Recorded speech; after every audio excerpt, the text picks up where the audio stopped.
കശ്മാർ വരെ കഥ കേട്ടാൽ ഇങ്ങനെ ഇരുന്നു പോകും. എന്നാൽ ശരി, ഞാനൊരു കഥ പറയട്ടെ. നമ്മൾക്കുള്ള ഒരു കൊച്ചു കുട്ടിയുടെ കഥയാണ് ഞാനിവിടെ പറയാൻ പോകുന്നത്. ഞാനിവിടെ പറയാൻ പോകുന്ന കഥയുടെ പേരാണ് കട്ട മുതൽ കഴിക്കും. കഷ്ടപ്പെട്ടുണ്ടാക്കിയതേ കുതിരിക്കും. പണ്ട് പണ്ട് ഒരു ഗ്രാമത്തിൽ ഒരു അമ്മയും മകനും ഉണ്ടായിരുന്നു. ഉണ്ണിക്കുട്ടൻ എന്നായിരുന്നു അവരുടെ പേര്. അച്ഛൻ ചെറുപ്പത്തിലേ മരിച്ചുപോയി. അമ്മയാണ് ഉണ്ണിക്കുട്ടനെല്ലാം. ചെറുപ്പത്തെ തന്നെ അമ്മ ഉണ്ണിക്കുട്ടന് നല്ല കാര്യങ്ങൾ പറഞ്ഞു കൊടുക്കുമായിരുന്നു. എന്റെ കുഞ്ഞുണ്ണി, പൊന്നോമനുണ്ണി, നല്ലൊരു മകനായി വളരണം.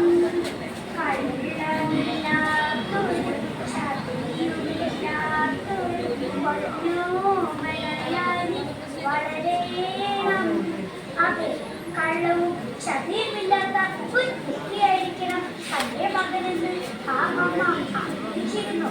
അടുത്തുള്ള മലയിലായിരുന്നു അമ്മയുടെ ജോലി.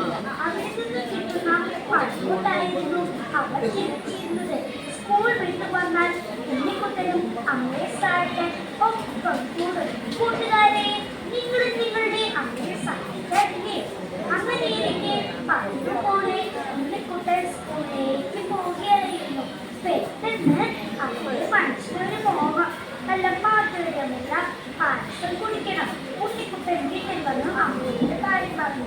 അമ്മ പറഞ്ഞു, മകനെ, ഇപ്പോൾ നമ്മുടെ കയ്യിൽ പായസം ഉണ്ടാക്കാനുള്ള പണമില്ല.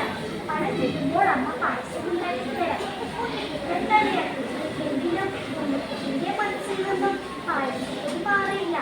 കുറച്ച് ദിവസങ്ങൾ കഴിഞ്ഞ് ഉണ്ണിക്കുട്ടൻ ഒരു 50 രൂപ അമ്മയുടെ കയ്യിൽ കൊടുത്തിട്ട് പറഞ്ഞു, അമ്മയെ, ഇതാ പണം. എനിക്ക് ഇന്ന് തന്നെ പായസം ഉണ്ടാക്കി തരുമോ? പണം എവിടെ നിന്നാണ് കിട്ടിയതെന്ന് അമ്മ ചോദിച്ചു. പണയിൽ നിന്ന് 12 കിട്ടിയതാണ്. ഉണ്ണിക്കുട്ടൻ മറുപടി പറഞ്ഞു, എങ്കിൽ നീ സ്കൂൾ വിട്ട് വരുമ്പോഴേക്കും ഞാൻ പായസം ഉണ്ടാക്കി വെക്കാം എന്ന് പറഞ്ഞു. അമ്മ മുഖച്ചന്റെ മുൻകാലത്തിലെ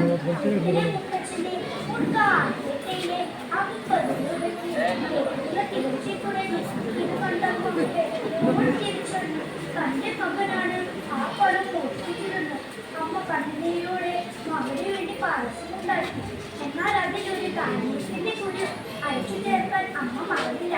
വൈകുന്നേരം വളരെ സന്തോഷത്തോടെ പായസം കുടിക്കാൻ ഉണ്ണിക്കുട്ടൻ വീട്ടിലേക്ക് ഓടിയെത്തി. അമ്മ മകന് പായസം വിളമ്പി.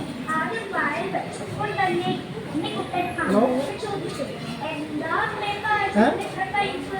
അമ്മ നിറഞ്ഞിട്ടോടെ മകനെ നോക്കി പറഞ്ഞു, മാമേ, കട്ട മുതൽ കഴിക്കും. കഷ്ടപ്പെട്ടാക്കിയതേ മതിരിക്കും. ഉണ്ണിക്കുട്ടന് തന്റെ തെറ്റ് മനസ്സിലായി.